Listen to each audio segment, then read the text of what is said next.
Hi, all right. So we're going to start trying to do this on Facebook Live and in person.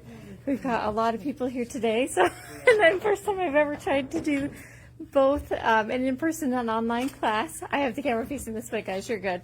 I could switch it around though. That would be fun. I may do it for a second. Yeah, here we go.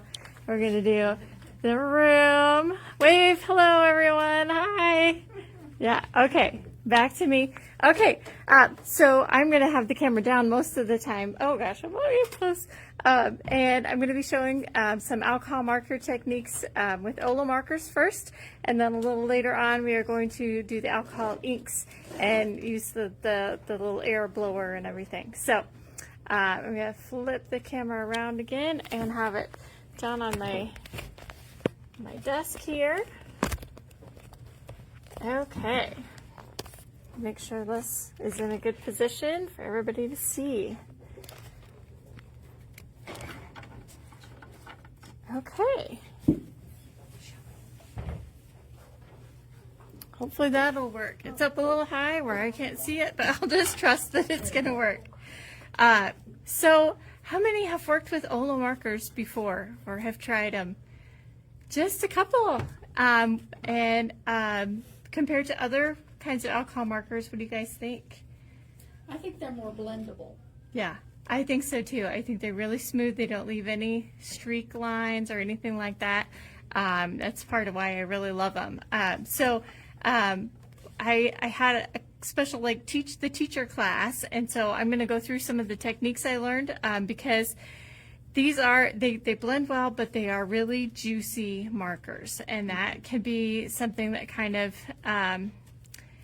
you're not expecting necessarily, and so that's something you have to kind of work with. I have worked with the zero marker to erase things though, and I found that if you're patient with it and don't do too much, it really helps clean things up. With OLO markers, what we want to do on this first one is the natural blending groups, and so we want to have two that have the same first letter and the same first number. So I have picked, R5.3 and R5.1, and we're going to start with the darker one, and I'll pass this marker around too for the group. That way you guys can do the exact color that I'm doing. So I'm just going to open that up here, and I'm going to go just in some of the areas where I want the darker to be. So I start with the darker color, but as you guys can see here, I'm not coloring in the whole petal. I'm just starting just on the very bottom part. Now that's the lighter color. That's the darker one. Yeah. And then I'm going to switch over to, on the other side, I happen to have R5.1. And so I'm going to pull through where I had that darker and pull it up. And not all the way to the top either, because again, these are really juicy and you just want to see where it's going to go first before you push it all the way to the edge. And so I'm just going to pull these out like this. I'm just pulling through where that color is, pulling it up.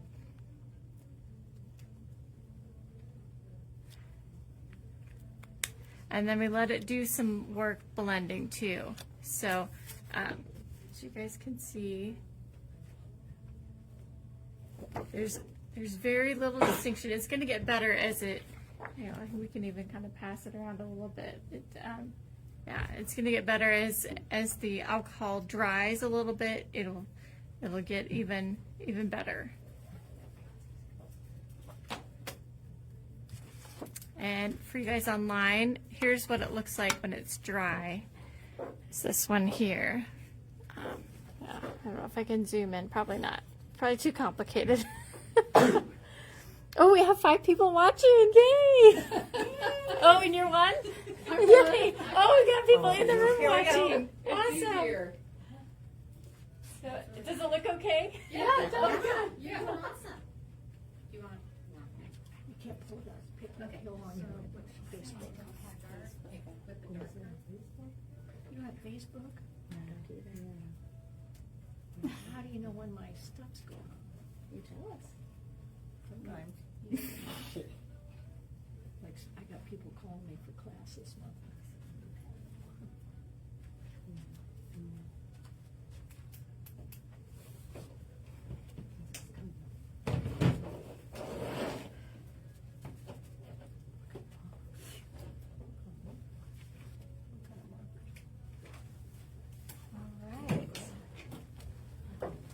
So, yeah, well, so I want you guys to be able to see. So that was while it's still wet, you could kind of see. And then if I pass this one around, I've used the exact same colors, the exact same technique, and the upper left one is how it looks when it's dry. Something else you can do, I need some plastic. If you still feel like there's just a little bit too much distinction between that dark and light color, here's what you can do. You can take a plastic sheet, I'm going to make sure that they can see this online, and you can put in the, I believe it's the darker color, yes. You can put the darker color, probably a little hard to see, there. And then I'm going to take the lighter color and pull up on it, and then I'm going to go in and I'm going to blend with that combination of the darker and the lighter, and that really helps to blend those pieces together. And then it's looking a little dark now, especially in person. I don't know how it looks on the screen, but once that dries, it really helps to blend those two together. And that technique I do over and over again because I want to be sure that there are just absolutely no lines. I want my blends to be just perfectly blended. I went a little dark on that one and a little outside of the line. So we'll clean it up with 0 a little bit later on. So that doesn't contaminate your nope, lighter? nope. It just, yeah, you can just rub it out and it's fine. Yeah, you can even do where you actually take another tip to it. Like some people will, well, and I'd have to separate these, but you can also do, and that's on the next one, is the tip to tip palette blending.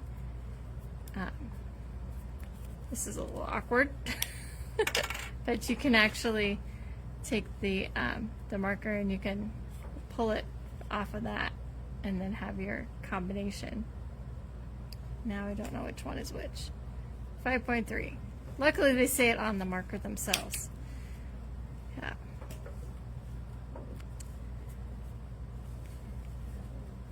So, but what I did earlier was a little bit of a skip to the next one, the tip to tip, where you have small spaces, and so actually we're going to do some green and brown here, 2 completely different colors, but I want mostly green with a little bit of brown, and there's not a lot of room for brown in there.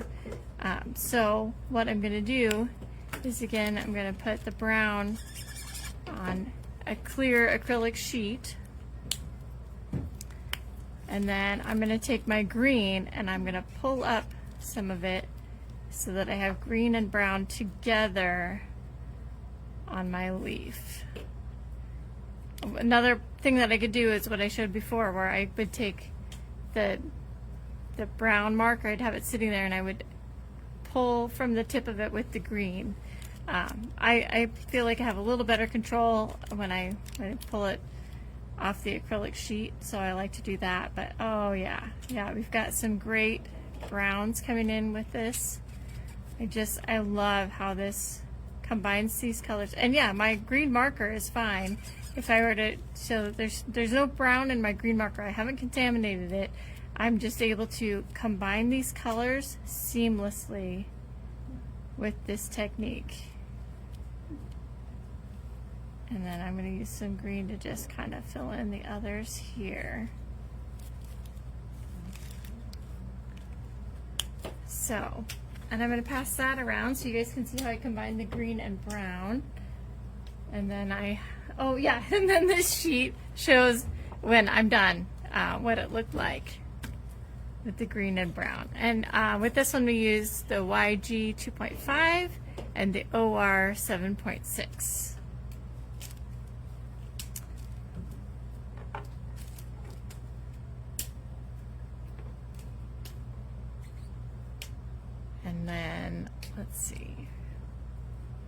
have that sheet go around. Did it get passed around? Oh. Tammy's fogging it. Oh, oops.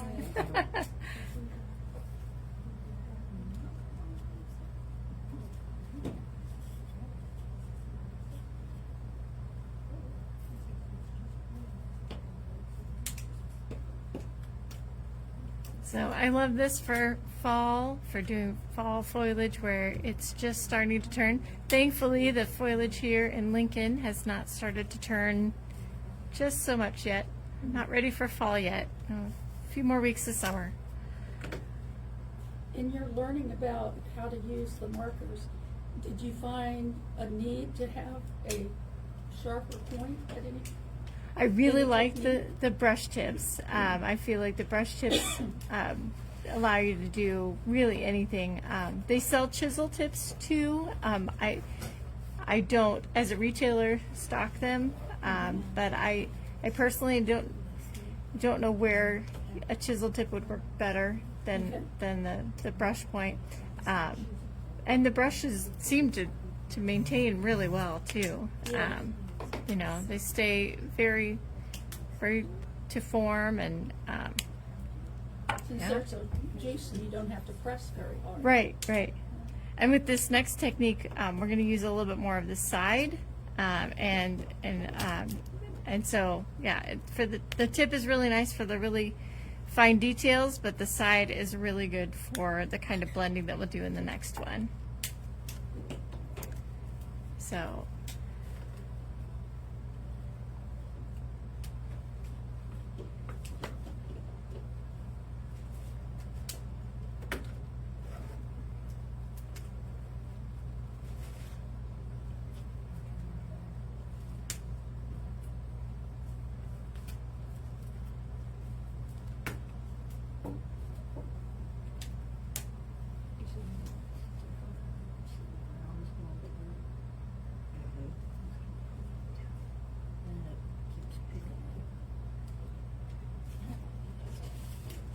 She needs her paper back. Oh, yeah. Sorry. It's okay. All right, we'll go on to the next one where we're doing feather blending. On this one, let's see, I used the BV 4.2 and the 4.4. Well, close enough. Yeah, I had 2.2 and 4.2 on that one. But we want them to have the last number the same. So actually, I'll need to switch. I need two that have the last number the same. So somewhere I must have a B 2.2 and a B 4.2. I have a B 2.2, but it's blue. Is that? Yep, that's fine. Yep, I need B 2.2 and BV 4.2. I might have a B also. B, I don't know what my number is. It is V 7.6. That's fine. Nope, I'm looking for BV 4.2. Where? What's that? BV 4.2.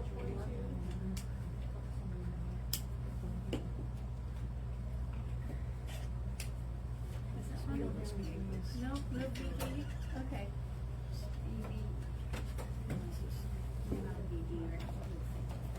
Somewhere I put it. Oops. Oh well. Let's see. To have 4 point. Oh, here it is. I have it right here. Okay. Okay. Anyway, we're gonna do B 2.2, and we're gonna do BV 4.2 because we want the last number to be the same. So with these, we're just going to take one and we're going to come in from one end. And I'm being a little sloppy here, that's all right. I'm going to come back through with the 0. But I'm trying to use the side because I want it to be able to blend very well. And then I'm going to come back with the BV 4.2, and I'm going to come from the other side and come right up to it. And we're going to get them to blend that way. So, and yeah, I'm going to not being real careful. I really went outside of the lines on that one. And then we're gonna let them do their thing and come close together, and we'll get our blending that way. In the meantime, I'm going to go find my zero so I can show you how we clean up all of my messes there. Okay, and then I need to give you this marker back. Thank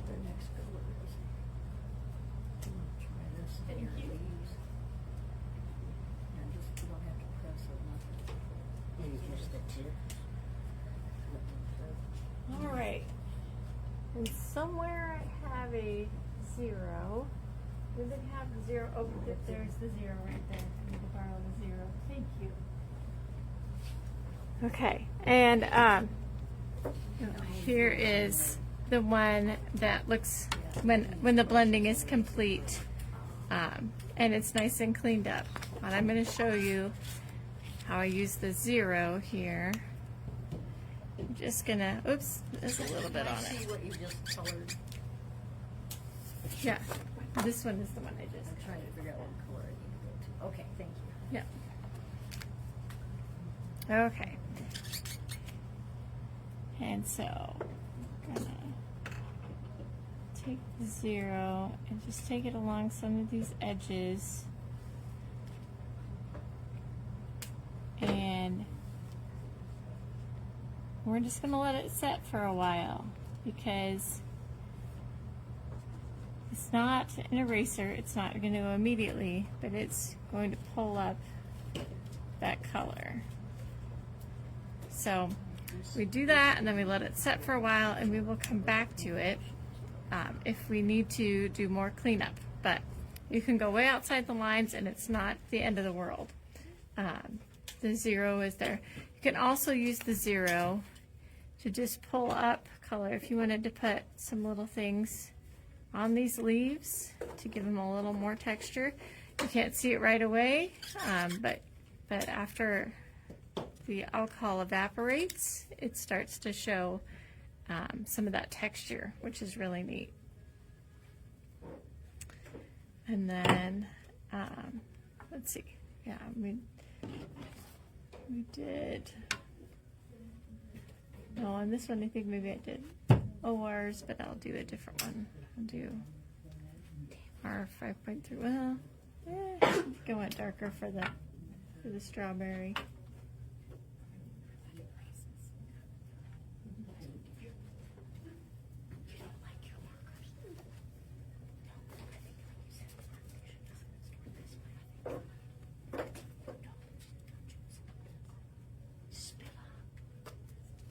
Okay, does anybody happen to have the OR markers, the 2.6 and 2.3?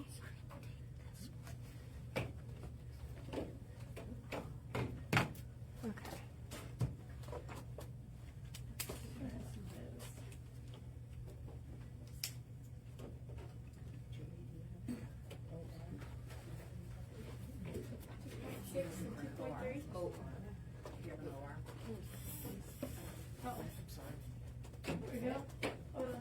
Okay.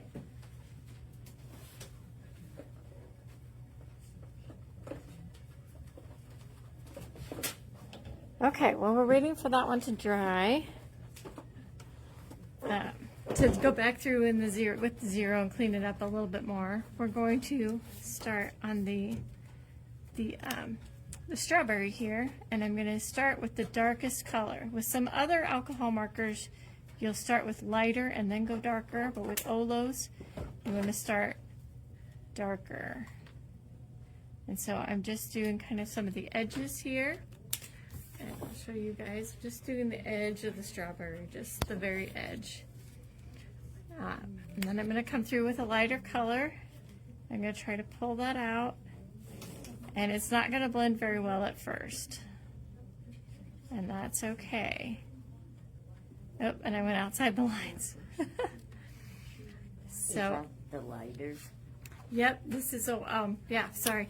I'm using OR 2.6 and OR 2.3.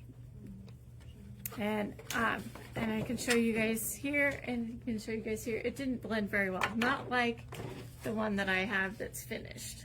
The finished one is blended very well. This one, it's just not looking like it's supposed to.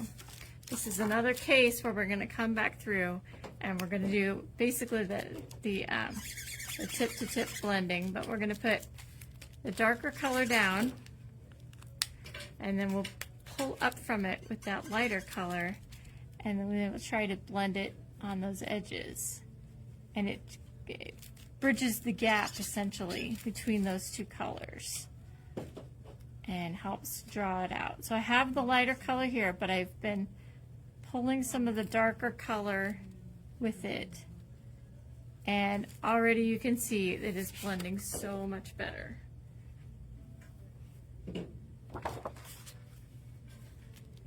So then we'll go down here to the light.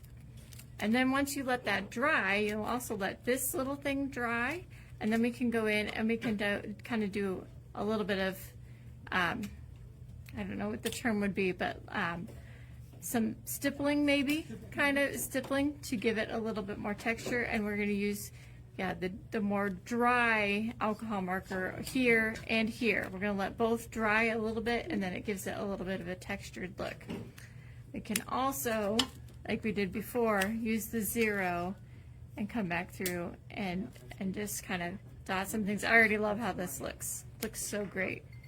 When took a little bit of that color up, it looks a lot more like a real strawberry. So, okay. Well, I think with the live video, I'm going to stop it for now. And we will do some playing with alcohol markers, and then we'll